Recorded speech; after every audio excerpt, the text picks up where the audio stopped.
les petits pitchs.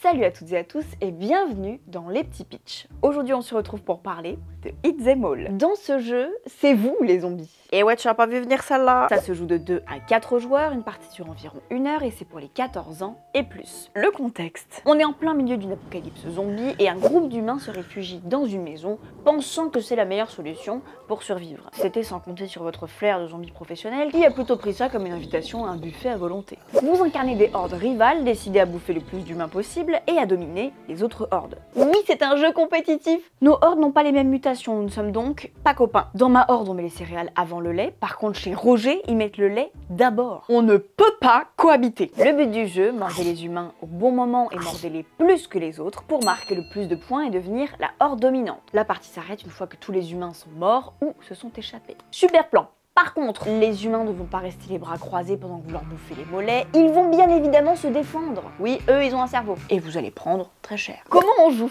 2 phases dans un tour de jeu. Les zombies attaquent et les humains se défendent. Oui, c'est chacun son tour, on est très poli. On commence par les zombies, évidemment. À votre tour, choisissez une carte zombie dans la rivière. Les effets du haut sont pour toutes les hordes. L'effet du bas est un effet bonus uniquement pour vous. Ou bien qu'il y ait un intérêt à ce que ce soit moi qui joue. Donc pas de carte en main, ça c'est très cool. Différents symboles se trouvent sur ces cartes, un symbole égale un effet. Les têtes de zombies vous permettent de faire des actions. Péter les barricades pour entrer dans la maison, avancer, attention les obstacles vont vous faire tomber. Vous n'êtes pas obligé de vous relever d'ailleurs, vous pouvez ramper. Et évidemment, mordre un humain adjacent. Ce qui est, je vous rappelle, le but du jeu. Ces symboles vous permettent de rajouter des zombies à l'intérieur ou à l'extérieur de la maison. Avec celui-ci, vous pourrez ajouter vos propres cartes actions au deck zombie. Si Roger choisit ma carte, j'ai quand même les effets bonus. C'est bien. Vous pourrez effrayer un humain aussi pour pas qu'il vous défonce à la phase 2. Et enfin, vous allez pouvoir acquérir de nouvelles mutations pour améliorer les capacités de votre horde. Peut-être apprendre à lever la jambe par exemple. Tout est fait pour que vous soyez plongé dans une apocalypse zombie des plus réalistes, comme dans vos séries préférées quoi. Une fois que tout le monde a fait les effets de la carte, c'est fini la rigolade, les humains se réveillent et ils sont vénères. Piochez 3 cartes du deck humain et résolvez tous les effets les uns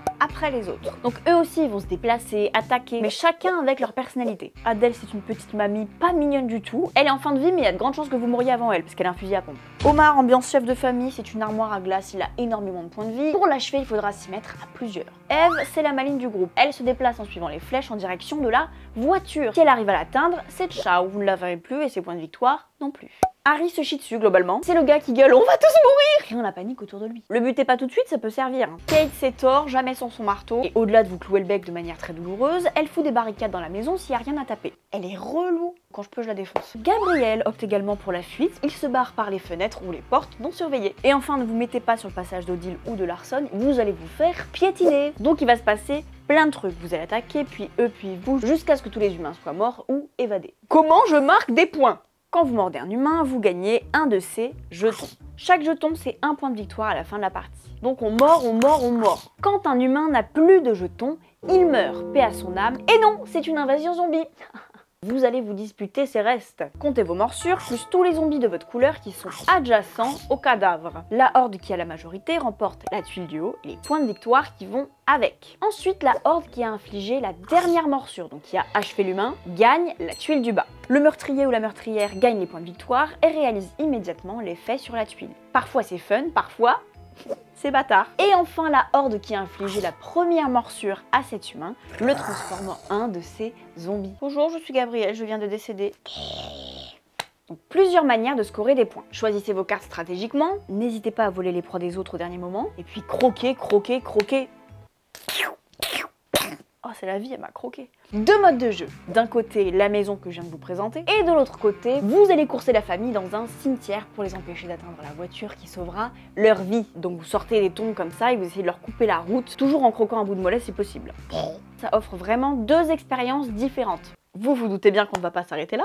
Les extensions avec d'autres plateaux, d'autres personnages et d'autres scénarios sont déjà dans les tuyaux pour vous proposer de nouvelles expériences pour que le fun ne s'arrête jamais. Et c'est une création Regames, donc autant vous dire qu'on est hyper fiers de notre gros bébé. Un loulou, pas bien travailler à l'école. Voilà, c'est tout pour Hit Them All, j'espère que ça vous a plu et que ça vous aura peut-être donné envie de tester le jeu. Si vous voulez voir encore plus de vidéos sur les jeux de société, n'hésitez pas à vous abonner à la chaîne de Regames. Ciao! J'ai les poils au garde à vous. Je suis peut-être en train de me transformer en zombie, hein, c'est possible.